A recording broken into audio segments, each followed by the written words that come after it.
অসাধারণ টেস্টি এই চুষি পিঠেটা কীভাবে বানাবে তার জন্য প্রথমে কড়াইয়ে জল আর লবণ দিয়ে তার মধ্যে 1.5 কাপ মতো চালের গুঁড়ো দিয়ে ভালো করে নাড়িয়ে চাড়িয়ে নিয়ে একটু মাখো মাখো হয়ে আসলে নামিয়ে ঠান্ডা করে ভালো করে একটা ডো মাখাতে হবে।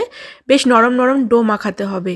মাখানো হয়ে গেলে এর থেকে ছোটো ছোটো করে লেচি কেটে আরও ছোট ছোট করে গোল গোল করে লেচি কেটে নিয়ে সরু সরু চাউমিনের মতো বা ছোট ছোট মাঝারি সাইজ যেরকম খুশি একটা সাইজ দিয়ে এরকম টাইপের চুষিগুলো বানাতে হবে। এখানে দুধ, পাটালি, তেজপাতা আর এলাচ দিয়ে ভালো করে গরম হয়ে আসলেই দিয়ে দিলাম এই চুষি পিঠেগুলো।